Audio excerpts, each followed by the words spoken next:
ओम येन देवाः पवित्रेणात्मानं पुनते सदा तेन सहस्रधारेण पावमानि पुनन्तु नः।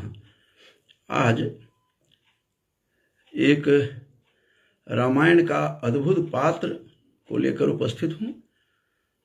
इस संसार में रामायण का जो पात्र भरत हैं, तो रामानुज भरत जैसा इस संसार में सर्वथा दुर्लभ है। ऐसे पात्र तो रामायण में भारत का अद्भुत, भरत का जो चरित्र प्रदर्शित है वह निश्चित रूप से श्लाघनीय, प्रशंसनीय, अद्वितीय और विलक्षण है।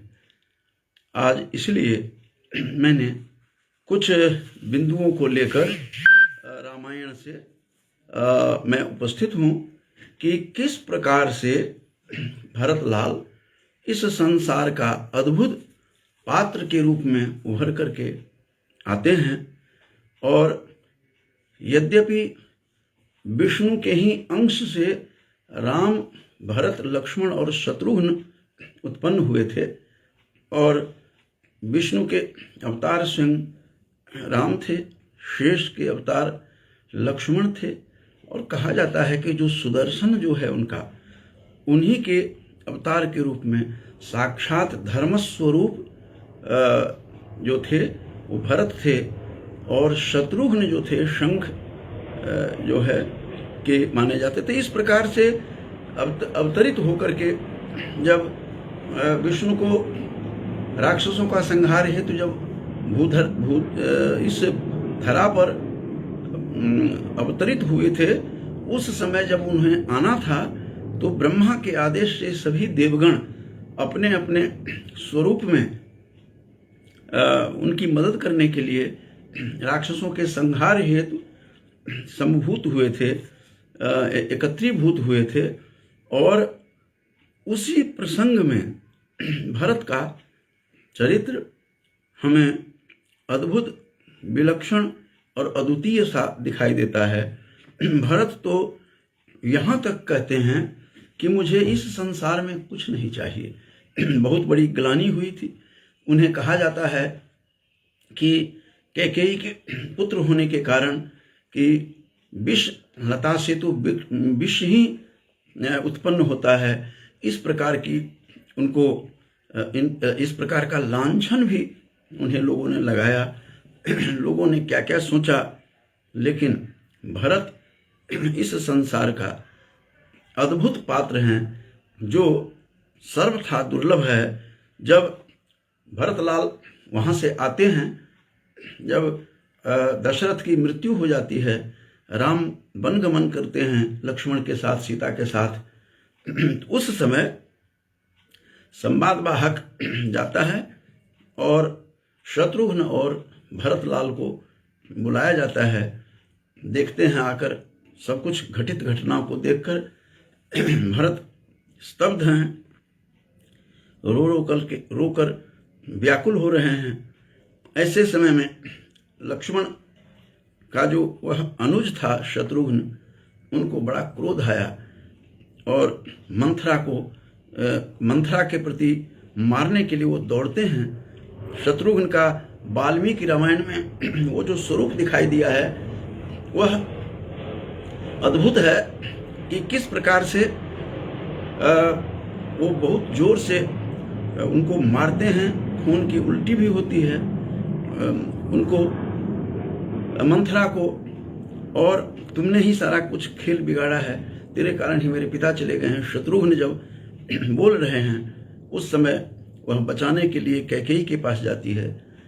कैकेयी को भी जब घूर करके गुस्से में जब देखा शत्रुघ्न, उस समय अचंभित होकर, अचंभित ही नहीं होती अपितु कदली पत्र के समान थरथर कांपने लगती है कैकेयी। उस कैकेयी की यह स्थिति है वाल्मीकि रामायण के आधार पर भरत की माँ की, जो जिसके एक इशारे पर, जो स्वयं योद्धा थी, स्वयं दशरथ के साथ युद्ध में जाती थी, लेकिन आज जिस एक माता कैकेयी के इशारे पर चारों पुत्र ब्रह्मांड को उठा करके फेंक सकते थे। आज उन्हीं कैकेयी माता का एक छोटा सा बालक शत्रुघ्न के क्रोध से इतनी वो डरी हुई हैं कि जा करके अपने भरतलाल के साथ, शरीर के साथ जाके चिपक जाती है डर के मारे। यह दृश्य वाल्मीकि रामायण का निश्चित रूप से अद्भुत और विलक्षण है। इसलिए मैंने अपनी पुस्तक कैकेयी के राम में दिया भी है, इसी भाव को लेकर कि जिस एक माँ के इशारे पर ब्रह्मांड उठा करके फेंक सकते थे उनके पुत्र, आज उसी माँ का एक छोटा सा पुत्र इतने क्रोधित हैं अपनी माँ पर कि वह डर करके सहम जाती है और भरतलाल के गले से मिलती है जाकर। फिर भरतलाल कहते हैं कि हे शत्रुघ्न, नारी पर किसी भी रूप में इन पर नारी का वध करना उचित नहीं। नारी को कोई भी वो अपराध उसको कुछ भी नहीं कहना चाहिए, ये कह करके उसे शांत करते हैं और आज्ञा का फिर शत्रुघ्न पालन करता है। तो इस प्रकार की जो है बातें वहाँ कही गई है। और रामानुज जो भरत हैं वह विलक्षण और अद्वितीय चरित्र के हैं। जब वो ग्लानि से डूबा हुआ है, जब वो आते हैं और भरत अपनी समस्त सेनाओं के साथ जाते हैं उनको लाने के लिए राम को, तो वहाँ वे फिर त्रिवेणी में स्नान करते हैं और त्रिवेणी में स्नान करके ऐसा लगा उनको जैसे, और दान पुण्य भी वहाँ किया और बहुत ही अचंभित हैं, ग्लानि से डूबे हुए हैं। यही स्थिति जब वो भरत के आश्रम, उनके भरत जब मुनि के आश्रम में, भरद्वाज के आश्रम में जाते हैं, तब भी मुंह लटका कर बैठे हैं, ग्लानि से डूबे हुए हैं। तब भी उनको उन्होंने कहा भी था भरद्वाज ने कि तुम्हारी माँ की इसमें कोई गलती नहीं थी और तुम्हें ग्लानि इस तरह से जो तुम महसूस करते हो करने की कोई आवश्यकता नहीं है, क्योंकि गई गिरा मति धूति, ये तुलसी लिख रहे हैं कि गिरा माने वाणी ने, सरस्वती ने उनके मस्तिष्क को घुमा दिया था, जिस कारण से तुम्हारी माँ ने किया। तुम्हारी माँ तो राम से अनन्य स्नेह और प्यार करती थी। इस प्रकार से भरतलाल को समझाते हैं भरद्वाज ऋषि भी। और जब वो त्रिवेणी में नहाते हैं उसके बाद वहाँ के कई दृश्य वो देखने को मिलता है और कहते हैं कि मांगो भीख त्याग निज धर्मु, आरत काह न करई कुकर्मु, अस जिय जानी सुजान सुदानी, सफल करहि जग जाचक वाणी। कि मैं धर्म, कहते हैं कि धर्म को त्याग कर आपसे भीख मांगता हूँ। आर्त मनुष्य कौन सा कुकर्म नहीं करता, ऐसा हृदय में जानकर सुजान उत्तम दानी जगत में मांगने वाले की जो वाणी को सफल किया करते हैं, अर्थात वह जो मांगता है वो आप दे दीजिए और मुझे कुछ भी नहीं चाहिए। भरतलाल कह रहे हैं त्रिवेणी में बैठकर, उनका हृदय बिल्कुल निर्मल है, साफ है, धर्म के साक्षात प्रतिरूप हैं भरतलाल। और तब वो कहते हैं कि अर्थ न धर्म न काम रुचि, गति न चहु निर्वाण, जन्म जन्म रति राम पद, यह वरदान न आन। यह अयोध्या कांड के 204 का जो दोहा है 204, यह अत्यंत महत्वपूर्ण है, सबको नकारता है। धर्म अर्थ काम मोक्ष जो पुरुषार्थ चतुष्टय हैं, कहते हैं मुझे कुछ भी नहीं चाहिए, मुझे कुछ भी इस संसार में नहीं चाहिए। अर्थ न धर्म न काम रुचि, न अर्थ चाहिए, न मुझे धर्म की जरूरत है, न मुझे कोई काम में रुचि है, और गति न चाहो निर्वाण, और मुझे निर्वाण भी नहीं चाहिए, मुक्ति भी नहीं चाहिए। तो चाहिए क्या? तो जन्म जन्म रति राम पद, जन्म जन्म रति राम पद, राम के पद में मेरी रति हूँ, स्नेह हूँ, मेरा प्रेम हो, यह वरदान न आन। यह बात उन्होंने त्रिवेणी में नहाते समय ये बात करते हैं। और फिर मैं दोहराता हूँ इस 204 दोहा जो बहुत महत्वपूर्ण है। और पुरुषार्थ चतुष्टय कहते हैं मुझे नहीं चाहिए, मुझे कुछ भी नहीं चाहिए। और अर्थ न धर्म न काम रुचि, गति न चाहो निर्वाणे। पुरुषार्थ चतुष्टय को वहाँ ठुकराते हैं, कहते हैं मुझे कुछ नहीं चाहिए, मुझे केवल रति राम पद में मेरा रति बना रहे, इसके सिवा मुझे कुछ भी नहीं चाहिए। तो राम की भक्ति में, राम के भक्तों में भरतलाल की श्रेणी निश्चय रूप से श्लाघनीय है, उच्च है, सर्वोच्च है। एक तरफ जहाँ उनकी भक्ति में हनुमान है, तो दूसरी तरफ भरतलाल की जो है अनन्य भक्ति, अविरल भक्ति और निश्चल भक्ति, वह देखने योग्य है। जो पुरुषार्थ चतुष्टय को भी कहता है मुझे कोई आवश्यकता नहीं है, मुझे धर्म अर्थ काम मोक्ष कुछ भी नहीं चाहिए, बल्कि जन्म जन्म, कहते हैं जन्म जन्म रति राम पद, यह वरदान न आन, मुझे यही वरदान चाहिए, दूसरा आन माने दूसरा, मुझे कोई वरदान की आवश्यकता नहीं है। और आगे भी कहते हैं कि जानहु राम कुटिल करि मोही, लोग कहऊं गुर साहिब द्रोही, सीताराम चरण रति मोरे, अनुदिन बढ़ऊ अनुग्रह तोरे। कहते हैं स्वयं श्री राम जी भी भले ही मुझे कुटिल समझें, भले ही राम मुझे कुटिल समझें, लोग मुझे गुरुद्रोही कहें तथा स्वामी द्रोही कहें, भले ही कह दें, पर श्री सीताराम जी के चरणों में मेरा प्रेम आपकी कृपा से दिन दिन बढ़ता ही रहे, यही मेरी चाह है। इतनी बड़ी भक्ति, इतना बड़ा वह ज्ञानी पुरुष ही भरतलाल जैसा ही कोई ज्ञानी कह सकता है। भरतलाल निश्चल, और भरतलाल का जो प्रेम था राम के प्रति, वह निश्चल प्रेम है राम के प्रति। और इसीलिए उन्होंने कहा है कि जानहु राम कुटिल करि दो मोही, मुझे मानता हूँ कि मुझे द्रोही कह दें, श्री राम भी मुझे कुटिल समझें, और लोग मुझे गुरुद्रोही कहें, लोग कहूँ गुरु साहिब द्रोही, लेकिन सीताराम चरण रति मोरे, मेरा प्रेम सीता और राम के चरणों में मेरा सतत स्नेह रहे, प्रेम रहे, अनुदिन बढ़ऊ, अनुदिन बढ़ता रहे, दिन प्रतिदिन बढ़ता रहे, अनुग्रह तोरे, अनुग्रह माने कृपा तुम्हारी बनी रहे मेरे ऊपर। हे राम, ये बार बार इस प्रकार का रट लगाते हैं और इस प्रकार की बातें करते हैं कि जलदु जन्म भरी सूरत विसारऊ, जाचत जलु पवि पाहन डारऊ, चातकु रटनी घटे घट जाई, बढ़े प्रेम सब भांति भलाई। इस प्रकार की बातें करता हुआ भरतलाल हमें इस अयोध्या कांड में, जो तुलसी का मानस का अयोध्या कांड है, इसमें दिखाई देता है कि मेघ चाहे जन्म भर चातक की सुधि भुला दे, और जल मांगने पर वह चाहे वज्र और पत्थर ही गिराना शुरू कर दे, पर चातक की रटन घटने से तो उसकी बात ही घट जाएगी, प्रतिष्ठा ही नष्ट हो जाएगी, उसकी तो प्रेम बढ़ाने में ही सब तरह से भलाई है।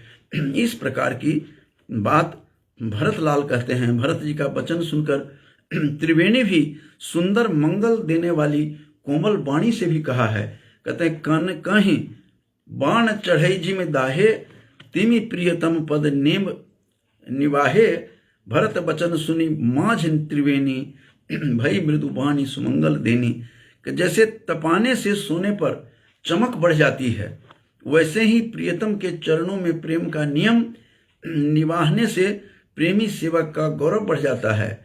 भरत जी के वचन सुनकर बीच में जो त्रिवेणी के बीच में जो स्नान कर रहे थे राम से मिलने से पूर्व, तो त्रिवेणी में सुंदर मंगल देने वाली कोमल वाणी, वहाँ पर आकाशवाणी होती है कि हे तात भरत, तुम सब प्रकार से साधु हो, श्री रामचंद्र जी के चरणों में तुम्हारा अथाह प्रेम है, तुम व्यर्थ ही मन में ग्लानि कर रहे हो। ग्लानि से डूबा हुआ था, जैसा कि मैंने पहले बात बताया था। तो श्री रामचंद्र को तुम्हारे समान प्रिय इस संसार में ही कोई नहीं है। ये त्रिवेणी की घोषणा होती है। और तात भरत तुम सब विधि साधु, सब प्रकार से तुम सज्जन हो, साधु हो हे भरतलाल। राम चरण अनुराग अगाधु, और राम के चरण में तुम्हारा अगाध प्रेम है। वादि ग्लानि करहु मन माही, व्यर्थ में तुम मन में ग्लानि कर रहे हो कि मेरे कारण से मेरी माँ ने राम को वनवास दिया है। इस प्रकार की ग्लानि, इस प्रकार की सोच, इस प्रकार का जो चिंतन, यह व्यर्थ है, ऐसा मत करो। क्यों नहीं करो? क्योंकि तुम सम राम ही को प्रिय नाही, तुम्हारे समान इस संसार में हे भरतलाल कोई भी राम का प्रिय नहीं है। इस प्रकार की बातें कर रहे हैं। हनुमान चालीसा में भी तुम मम प्रिय भरत ही सम भाई, भरत के समान बताया गया है। उसके बारे में मैंने पौराणिक संदर्भ दिया था पद्म पुराण का। तो किस प्रकार से उन्होंने क्यों कहा है अस्तु, तो यहाँ कहते हैं कि तुम सम राम ही को प्रिय नाही। हे राम, हे भरतलाल, हे रामानुज, तुम्हारे जितना प्रिय इस संसार में कोई भी नहीं है। तुम ही सबसे प्रिय हो राम के। और यह बात सुनकर के तनुपुल केउ ही हर्ष मुनि बेनी वचन अनुकूल, भरत धन्य कही धन्य सुर, हर्षित बरस ही फूल। त्रिवेणी के इस अनुकूल वचन सुनकर भरत जी का शरीर आनंद से पुलकित हो गया, हृदय में हर्ष छा गया। और भरत जी धन्य हैं कहकर देवता हर्षित होकर फूल की, पुष्प की वृष्टि करते हैं। भरत धन्य कही धन्य सुर, हर्षित बरस ही फूल। इस प्रकार का चरित्र हमें देखने को, भरतलाल का चरित्र हमें देखने को मिलता है तुलसीकृत रामायण में। तुलसीकृत जो मानस है, उस मानस में यहाँ पर यह भी बता देना आवश्यक है कि भरतलाल के ऊपर शक निषाद राज को भी हुआ। जब सैनिकों को लेकर राम को लाने के लिए जा रहे हैं, तो देख करके निषाद राज ने भी अपनी सेनाओं को तैयार कर लिया कि राम को मारने के लिए भरत जी आ रहे हैं। तो ये इतने प्रिय, राम प्रिय होने के बाद भी उनके मन में यह शंका हुई, और निषाद राज को भी यह शक हुआ कि ये मारने के लिए आ रहे हैं। तो देखा कि निषाद राज भी परेशान हैं, और माया का जो खेल देखिए, राम की माया। और लक्ष्मण को भी नहीं बख्शा। लक्ष्मण ने देखा कि सेना के साथ भरत जी आ रहे हैं, तो उन्होंने अपना बाण संधान कर लिया कि आज मैं मार दूंगा जो हमारे भैया राम को मारने आएगा, हम ऐसा कर देंगे, वैसा कर देंगे। क्रोध से क्रोधांध हो जाते हैं, क्योंकि वे स्वयं ही शेषावतार हैं, फुफकार छोड़ रहे हैं। लेकिन माया ने उनको तो घेर लिया था, और उन्हीं को नहीं, जब शेषावतार लक्ष्मण को भी घेर लिया, निषाद राज भी को भी शक हुआ। तो इस प्रकार से भरतलाल सबसे विलक्षण हैं। और राम कहते भी हैं कि तुम व्यर्थ में चिल्ला रहे हो लक्ष्मण, राम जैसा भाई इस संसार में नहीं है, राम जैसा धर्मात्मा इस संसार में नहीं है। वो बार बार इस बात को दोहरा रहे हैं। और अब हम थोड़ा सा देखते हैं कि मैंने आपको थोड़ा बताया वाल्मीकि रामायण का, तुलसी का। अब हम देखते हैं कि नवम स्कंध में, खास करके भागवत के नवम स्कंध का जो 10वां अध्याय है, उस अध्याय में राम की लीला का कथा अपूर्व है। वहाँ तो भरतलाल का चरित्र देखते ही बनता है। और इसमें विशेष रूप से 34वां जो श्लोक है नवम स्कंध का, भागवत के उसमें 10वें अध्याय का 34वां श्लोक, उसमें तो यहाँ तक कहा गया है 34वां में 35, 36, 37, 38 ये बता रहे हैं, विशेष रूप से 34वें में, कि 14 वर्षों तक जब राम नहीं आए तो भरतलाल ने उनके खड़ाओं को अपने सिर पर लेकर के आया। ये जग जाहिर है। और उन्होंने राम से कहा कि भैया तुम नहीं आओगे, जब 14 वर्ष का जब अंत होगा तो तुम्हारे नहीं आने से एक पल भी मैं इस संसार में नहीं रहूँगा, मैं अपना प्राण त्याग कर दूंगा। जो ये बात कही तो राम जब आ रहे हैं कुछ देर के लिए वो रुकते भी हैं भरद्वाज के आश्रम में, हनुमान को भेजते हैं, हनुमान तुम जा करके देखो, क्या उनको कह दो भरत को कि भैया आ रहे हैं, नहीं तो देखो कहीं वो प्राण त्याग न कर दें। वो सत्य वचन का पालन करते हैं, जो तैत्तिरीय उपनिषद में बार बार कही जाती है, सत्यम वद धर्मम चर। तो वो सत्यवादी हैं, धर्म के आचरण करने वाले हैं, तो तुम जा करके कहो। तो वहाँ शोर मच रहा था कि आज 14 वर्ष का व्रत जो है पूरा होने वाला है नगर की यात्रा की।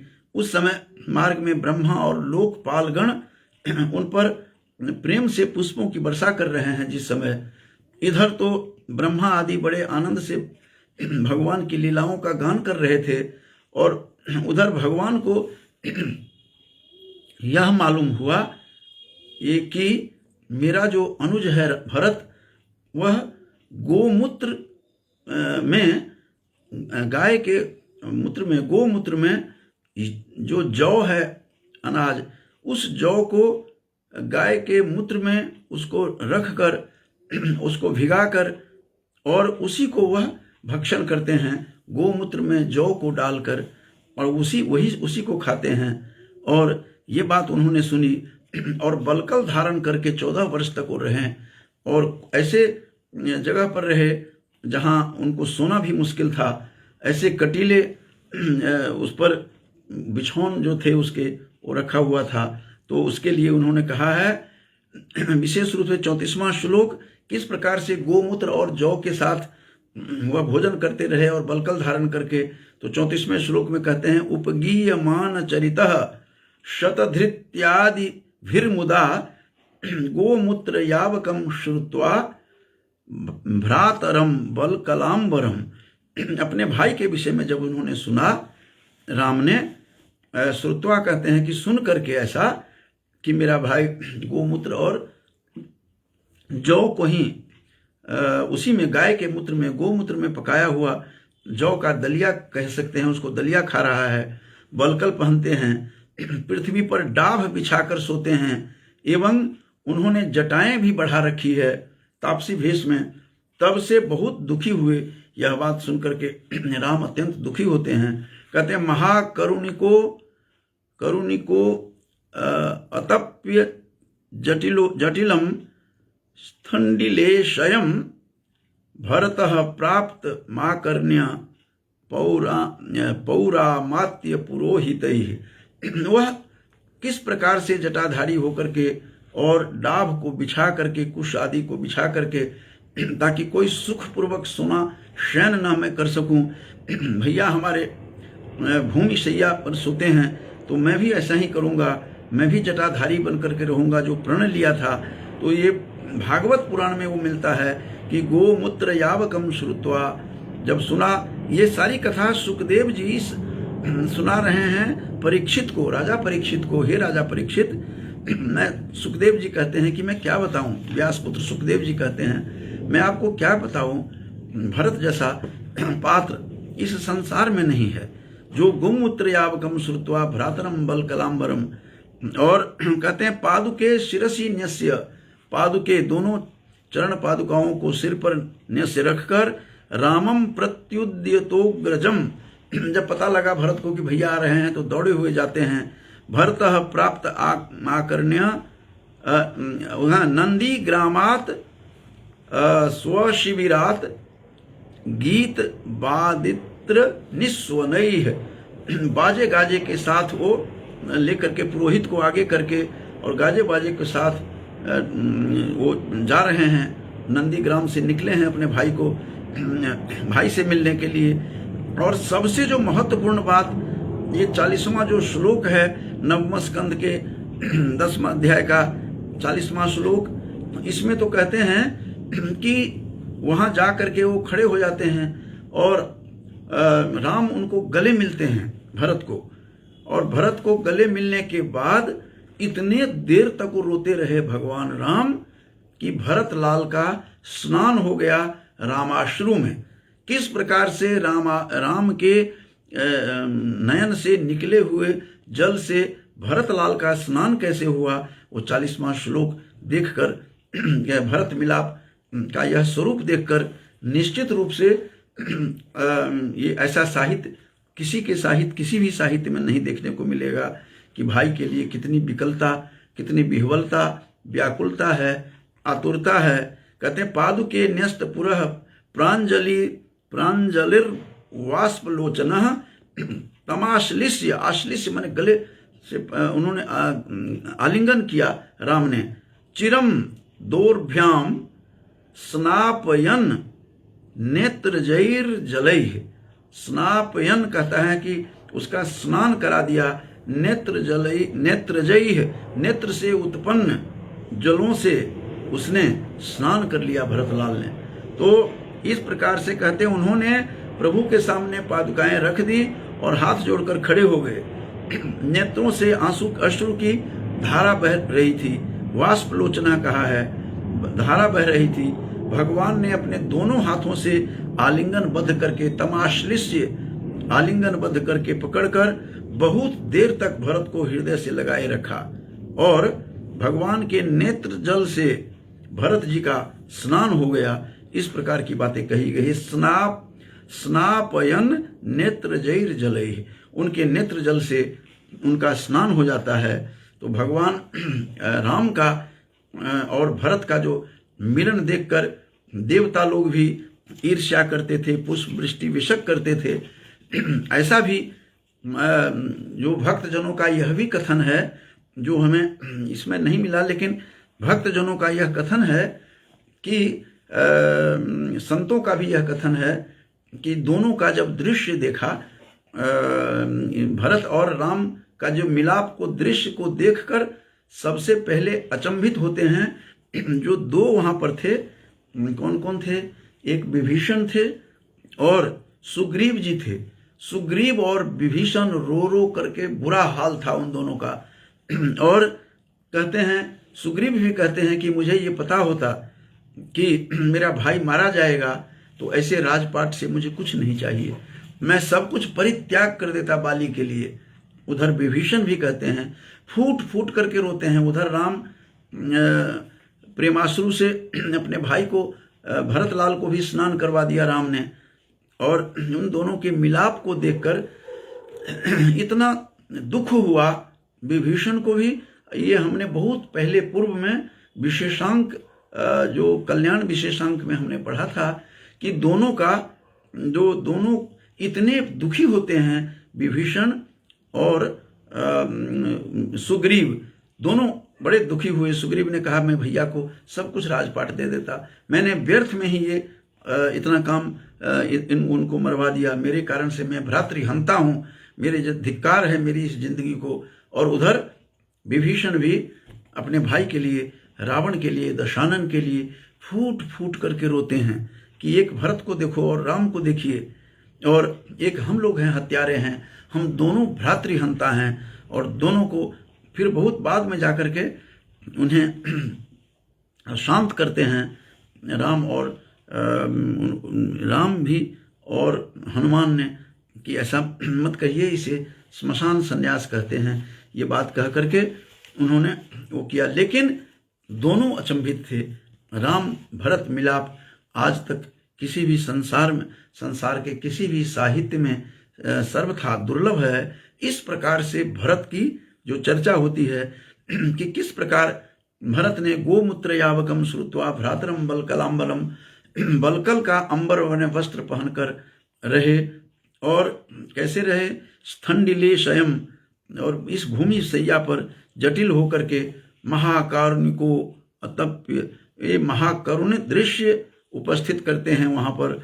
और ऐसे स्थिति में ऐसे दृश्य वहां देखने को मिला कि भरत जी नीचे सो रहे हैं और गोमूत्र में जौ को उसको उसी को सिद्ध करके और खा रहे हैं, बलकल पहनकर रह रहे हैं। जैसे राम रहते हैं वैसे ही थे।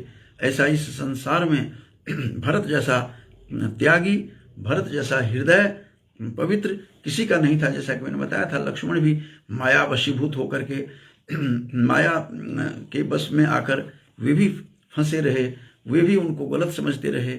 निषाद राज सिंह राम सखा होकर के भी भटक रहे थे।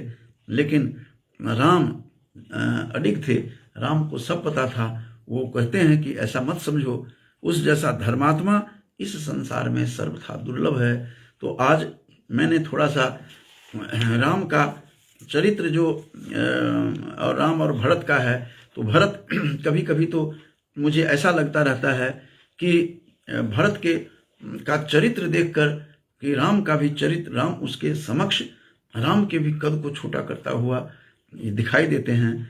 और इतनी अपनी ख्याति बढ़ा ली भरत ने, तो राम को इतनी खुशी हो रही है कि मेरा भाई इस प्रकार का है, इस तरह का विलक्षण अद्वितीय, no doubt he was a singular and unique, एक अद्वितीय और विलक्षण व्यक्ति के रूप में वो जाने जाते हैं। और भरद्वाज ने भी उन पर स्टैंप लगा दिया था, कहा कि हे भरत आप चिंता मत कीजिए, गई गिरा मति धूति, वह गिरा जो थी वाणी सरस्वती, उसने मति को विभ्रम किया है तुम्हारी माँ का। तुम्हारी माँ की कोई गलती नहीं है। लोग जो तुम्हें कहते हैं कि विष लता से तो विष ही फल निकलता है उसमें से, लेकिन ऐसा नहीं है। भरतलाल जैसा संसार में दुर्लभ है, त्रिलोक में दुर्लभ है। इसीलिए जो आदमी साफ शब्दों में कहता हुआ दिखाई दे रहा है, 204 जो दोहा बताया था, इसको दोहराते हुए समाप्त करूंगा कि अर्थ न धर्म न काम रुचि, गति न चाहो निर्वाण, जन्म जन्म रति राम पद, यह वरदान न आन। एक बार उन्होंने रति राम पद कहा है, राम में रति हो, और दूसरे जगह उन्होंने सीता को भी कहा है, सीता और राम के चरणों में मेरी जिंदगी चली जाए, मेरा जीवन चला जाए, इससे अधिक मुझे पुरुषार्थ जो चतुष्टय है मुझे कुछ भी नहीं चाहिए। ऐसा कहने वाला इस संसार में, त्रिलोक में सर्वथा दुर्लभ है। राम अद्भुत, राम के साथ साथ भरतलाल एक अद्भुत पात्र के रूप में उभर करके यहाँ आते हैं। अत्यंत ज्ञानी थे। संतों का यह भी कहना है कि भरतलाल का जो 14 वर्ष का कार्यकाल था, उस कार्यकाल में न तो कोई यमराज आए उस अयोध्या में, न किसी का जन्म हुआ, न मृत्यु हुई, इस तरह की बातें भी करते हैं। सबको उन्होंने अपने वश में किया हुआ था, ताकि राम भैया आकर के न कहे कि तुम्हारे रहते हुए अमुक व्यक्ति इस संसार से चला गया। तो उन्होंने उनके तपस्या के आगे यम भी वहाँ पर झुका हुआ था, प्रकृति भी नतमस्तक होकर के उनको कर रही थी। तो इस प्रकार से भरत का चरित्र अद्भुत है। भरत के बारे में तो बताया कि लक्ष्मण जब उठा करके, लक्ष्मण की जड़ी बूटी के लिए बचाने के लिए जब हनुमान जी ला रहे थे पर्वत उखाड़ करके, भरतलाल ने सोचा कि कोई राक्षस है।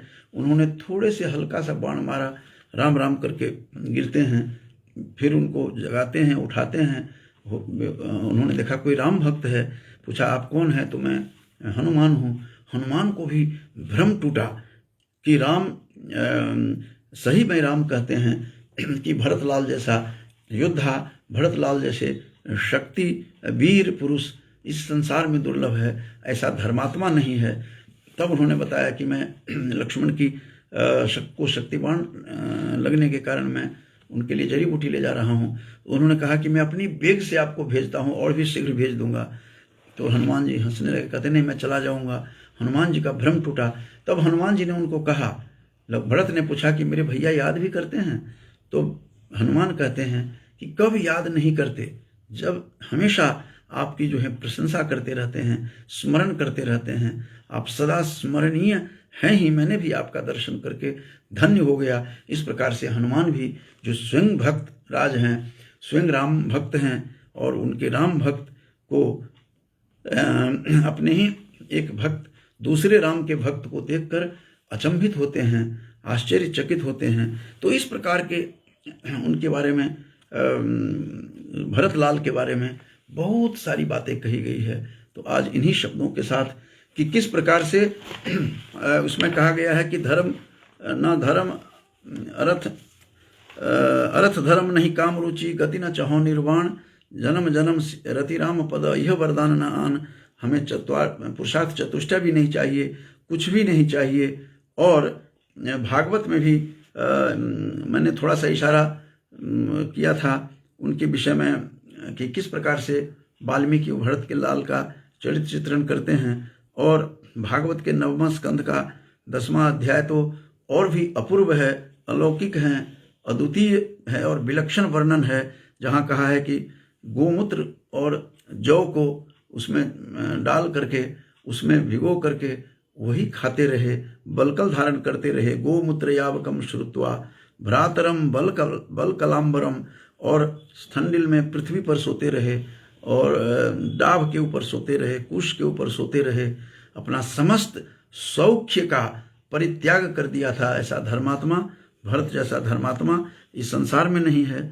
और इसीलिए यह बात जब सुनी राम ने कि गोमूत्र यावकम श्रुत्वा भ्रातरम बलकलांबरम, तो इतने वो दुखी होते हैं राम, परेशान होते हैं। और तब जाकर के राम भरत को गले मिलते हैं और राम इतने देर तक गले मिल करके रोते रहे कि उनको स्नान हो गया उनका नेत्र के जल में। जो पंक्ति 40वां श्लोक जो है 9वें स्कंद के 10वें अध्याय का 40वां श्लोक कि तमाश्लिष्य चिरंगदूरभ्याम स्नापयन नेत्र जैर जलैः, नेत्र से उत्पन्न जो जल थे, नेत्र जल से, अश्रु से, उनका रामाश्रु से, उन्होंने रामाश्रु सागर में वह नहा जाते हैं, बिल्कुल स्नात हो जाते हैं। इस प्रकार की बातें, विलक्षण बातें 9वें स्कंध में कही गई है।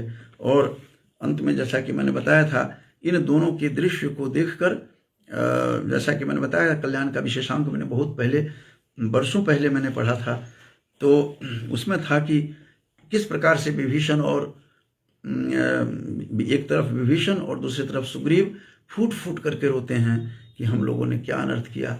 दोनों भाइयों को, प्रेम को देखो, हमने अपने भाइयों को मार करके इस राज सत्ता को भोग रहे हैं, इस सत्ता से क्या लेना है। और ग्लानि होती है दोनों को कि हमने बहुत बड़ा अन्याय किया, भ्रातृहंता होकर हम राज्य भोग रहे हैं। इस प्रकार के तरह तरह की बातें भरत के और राम मिलाप को देख करके, भरत राम मिलन को देखकर अचंभित होकर के तरह तरह के बातें, संतों का कथन है कि भरतलाल जैसा सन्यासी, भरतलाल जैसा कर्तव्यनिष्ठ और ऐसे भाई त्रिलोक में सर्वथा दुर्लभ है। तो इस प्रकार से अपनी वाणी को विराम देने से पहले आदि से ही राम कुमार झा जी जुड़े हुए हैं। राजकुमार झा जी जो उनको मैं नमन करता हूँ, प्रणाम करता हूँ, और अग्रज कल्प हैं वो, और ऋषिकेश जी भी हमारे गांव से जुड़े हुए हैं। उन दोनों को बहुत बहुत शुभकामनाएं देता हूँ और धन्यवाद करता हूँ कि उन्होंने आज भरत का चरित्र मुझे जो देखने को मिला वाल्मीकि रामायण में, और विशेष रूप से भागवत में तो पराकाष्ठा पर पहुंचा दिया है कि किस प्रकार से गोमूत्र और जौ को उसमें डाल करके खाते रहे, डाभ पर सोते रहे। ऐसे सन्यासी निश्चित रूप से इस संसार में दुर्लभ हैं।